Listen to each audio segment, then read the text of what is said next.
Hello viewers, আসসালামু আলাইকুম। কেমন আছেন সবাই? আশা করি সবাই ভালো আছেন।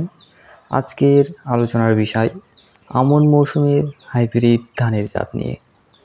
তাই এই ভিডিওটি আপনারা যদি সম্পূর্ণ দেখেন তাহলে জানতে পারবেন আমন মৌসুমের দুটো হাইব্রিড ধানের জাত সম্পর্কে, জাতের নাম, জীবনকাল, ফলন, গাছের উচ্চতা, চাউলের বৈশিষ্ট্য সহ আরও অনেক কিছু। তাই অবশ্যই ভিডিওটি না টেনে সম্পূর্ণ মনোযোগ দিয়ে দেখুন। তো বন্ধুরা, এই দুটো জাত বাংলাদেশ ধান গবেষণা ইনস্টিটিউট বি কর্তৃক উদ্ভাবিত। যা হোক, প্রথম ধানের জাতটির নাম হলো ব্রি হাইব্রিড ধান 4।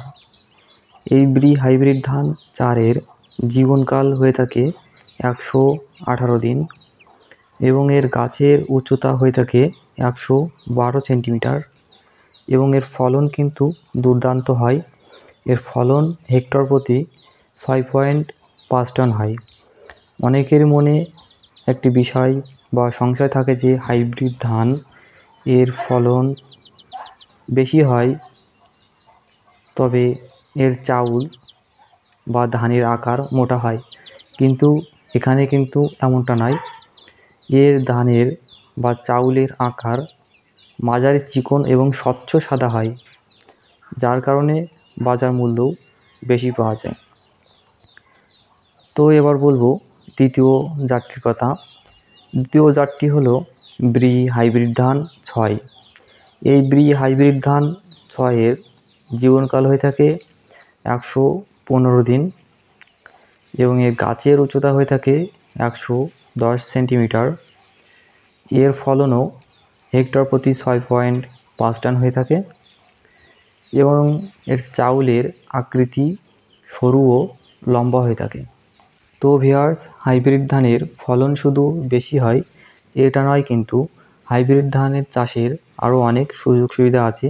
যেমন হাইব্রিড ধান চাষ করলে পোকামাকড়ের আক্রমণ কম হয়, কেননা এর গাছ অনেক শক্ত হয় এবং এর গাছ অনেক শক্ত হওয়ার কারণে হালকা ঝড়ো বাতাসে কিন্তু গাছ সহজে হেলে পড়ে না। এটাও কিন্তু একটা বড় পয়েন্ট ধানের ভালো ফলন পাওয়ার জন্য। তো বন্ধুরা, আশা করি আপনারা সমস্ত বিষয়গুলো বিবেচনা করে এই দুটো জাত আপনারা চাষ করবেন। একবার চাষ করে না হয় দেখুন এর ফলন কেমন হয়। আশা করা যায় আপনারা লাভবান হবেন। এই ছিল মূলত আজকের আলোচনার বিষয়।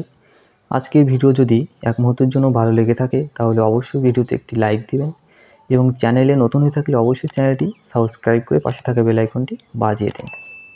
আরেকটি বিষয়, এই চ্যানেলে কিন্তু ধান সম্পর্কে বা বিভিন্ন শাক সবজি ফসল সম্পর্কে নিয়মিত ভিডিও আপলোড দেওয়া হয় এবং সুপরামর্শ দেওয়া হয় এবং ধানের বিভিন্ন জাত সম্পর্কে এ বিষয়ে ভিডিও আছে, আপনারা চ্যানেলের মধ্য থেকে দেখে আসতে পারেন। দেখা হবে ইনশাআল্লাহ আগামী ভিডিওতে। তখন ভালো থাকুন, সুস্থ থাকুন।